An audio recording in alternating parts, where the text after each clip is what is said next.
Well, my name is Jack Harris, and I've been involved in politics most of my life, starting with student politics in high school and in university.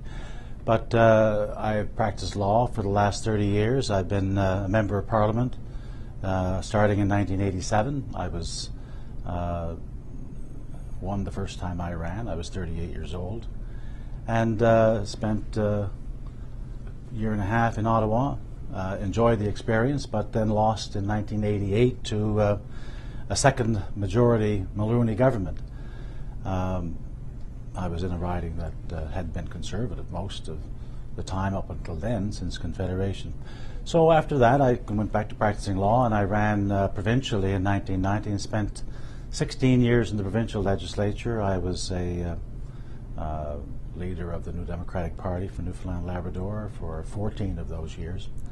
And I practiced law during that period of time, mostly labor law, representing unions. And I also had a variety of practice, personal injury practice. I had a large case in the 90s, for most of the 90s, representing the former residents of Mount Cashel who were seeking redress for sexual abuse while they were residents of that orphanage. That was a pretty significant case because there'd been very little, if any, legal precedent in Canada for seeking civil damages for sexual abuse. In fact, almost no cases, so it was landmark. And that took 7 or 8 years of my life, but it was worthwhile in the end because we got a good result for the young men who had been at Mount Cashel, and it set precedents for what was happening in the rest of the country. So that's been part of what I've been doing, but obviously as a leader of a political party, and particularly a New Democratic Party, what we've been doing is trying to make government actually work for people. That's make people's lives better. If you want to put in one sentence what the New Democratic Party is all about, that's our history, going back to the CCF, through Tommy Douglas and the fight for Medicare. That's basically what our philosophy is, that we want to see governments work for people. I've been working on that throughout my life in the legislature, in Parliament for the last 2.5 years, and also in my law practice.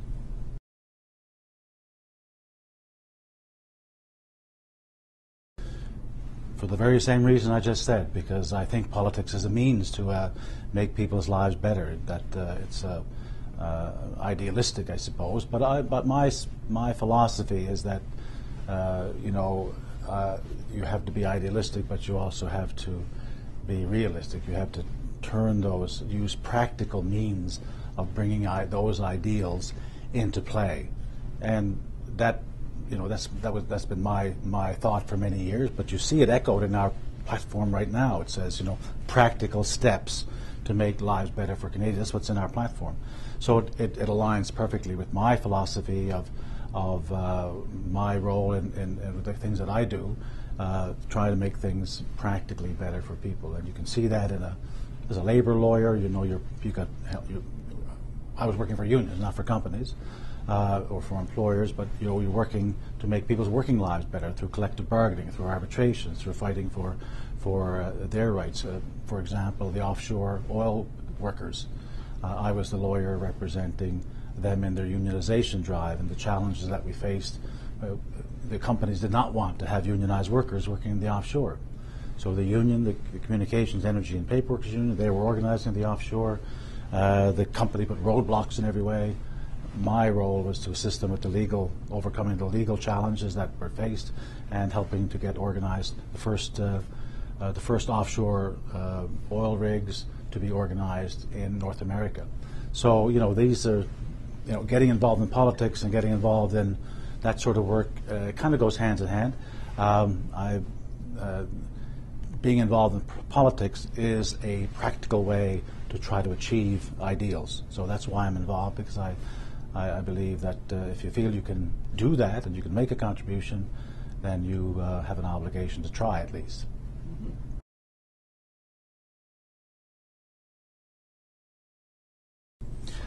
Well, I mean, democracy, it has so many meanings. I mean, it's it's been abused an awful lot, but essentially it means that the people have a say in controlling the government structure, the lives that the structure in which they're living.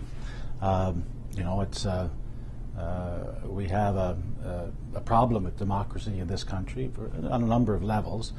One, I don't like the first past the post system that we have, where you have 308 members of Parliament elected in Canada with next Tuesday, and they will be people who have got the most votes in a particular riding. Last time out, for example, the NDP got 18% of the votes and ended up with a little better than 10% of the seats. We should have really had 60 seats in the last election. The Bloc, which ended up with 49 seats, by proportional representation to their votes, they really should have had about 30 or 35. So it's the Parliament does not represent the voters in that way. The Greens, which got 1 million votes or almost 1 million votes, they should have had 4 or 5 seats. They didn't. They ended up with none. So they may have had actually 7 or 8 based on the 1 million votes. But so that's a problem in our democracy. It's not truly representative. But we also got a situation where Mr. Harper, for example, is using whatever tools he has to manipulate all of this first past the post system, targeting seats that he can wedge votes in a certain direction, and sometimes very negative means. The gun registry, for example. If he didn't believe in the gun registry, he had 5 years in power, didn't bring in one single piece of legislation as a government, didn't do anything to either fix the problems or do what he said he wanted to do. He relied on keeping this situation in flux and targeting people who had maybe said something one time that they were then sort of piling on and sending them into my riding, sending flyers into my riding, saying, "Why does Jack Harris hate hunters and innocent hunters and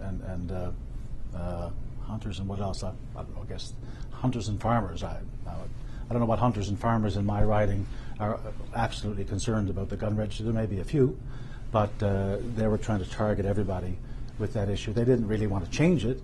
They wanted to manipulate people with an issue. So democracy really is lacking in some respects in our country, but the people believe in it.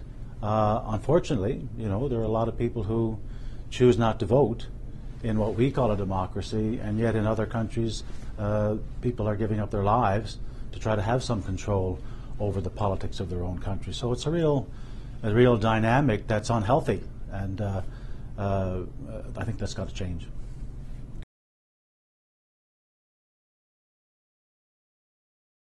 Not well. But that's a function. By the way, there are people who don't want politicians to be perceived well. It's actually, and this is not a conspiracy theory. I mean, there's something called vote suppression. If you can discourage people having an interest in politics, the people who have power will get to keep it, because they can only be challenged by people who are actively engaged. If you have 25 or 30 or 40% of the 40% of the people in Canada who are eligible to vote didn't vote in the last election, that's good for those who are in power, because they get to keep it. Because the less people vote, the better it suits them. Because if young people got out and voted, for example, we'd have a different country.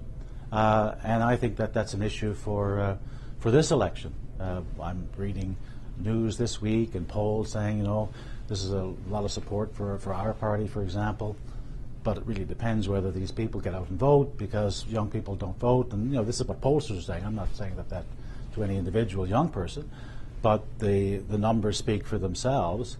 And it may be that these poll numbers that show a surge for the NDP will evaporate because people don't actually get out and vote. So I'm hoping that won't happen, but it is obviously a concern, and I'd like to see that change.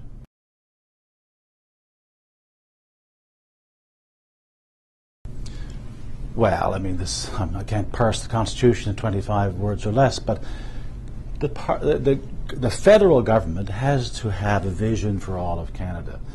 It can't say, "Oh, this is a provincial responsibility." Even something like health, for example. Healthcare, education, the future of our cities and our country has to be you know, the vision of a federal government, and they have to work with provinces and cities to achieve that vision. Now, if that means, you know, going back and forth over federal provincial boundaries, so be it. There needs to be a cohesive national vision, and I'm afraid that the current government have an idea that the federal government's role should be limited as much as we possibly can. And I think that's wrong, because a country like Canada needs to have that unifying vision.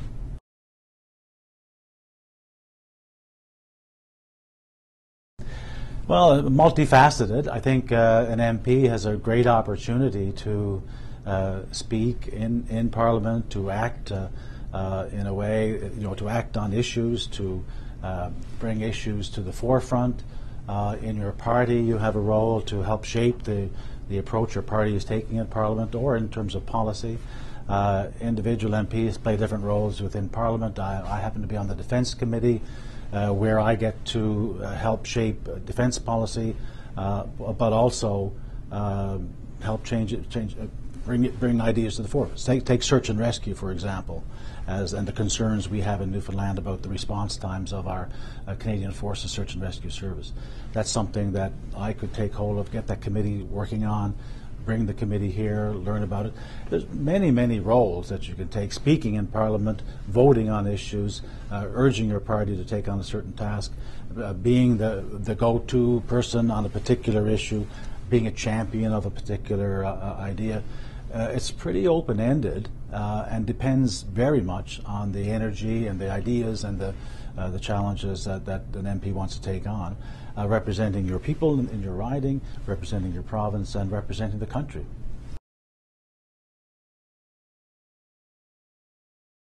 Well, I've been, you know, I guess the others can't answer that question because they haven't been an MP, but I've been for the last 2.5 years. I think, you know, you do the best you can to represent the people that are here. You know, I've brought motions before Parliament on things like removing the federal tax on, the federal interest on student loans as a motion brought to Parliament. As I've indicated before, I'm the defence critic for our party.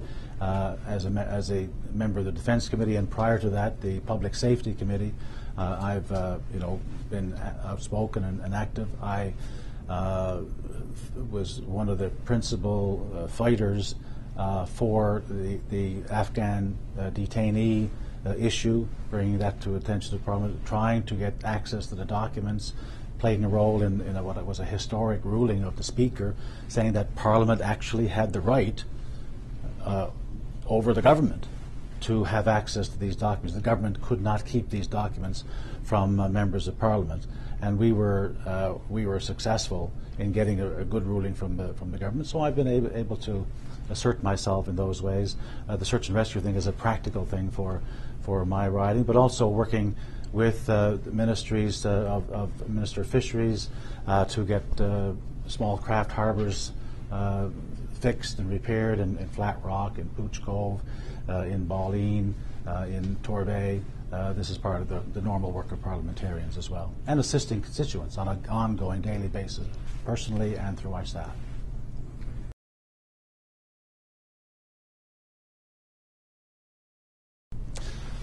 I don't know. Maybe I'd lose 10 pounds instantly. You know, I don't know. I mean, that's a hard question to answer. I don't. I'm not that self-reflective. You know, I just kind of do what I need to do.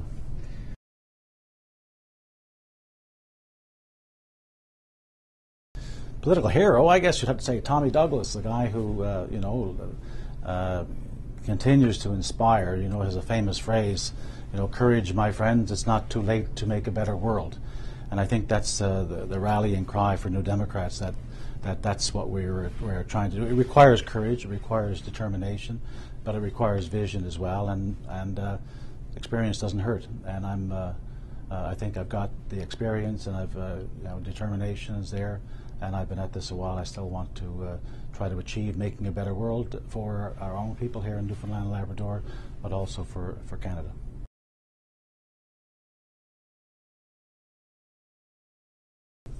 I don't know. Okay. Thank you.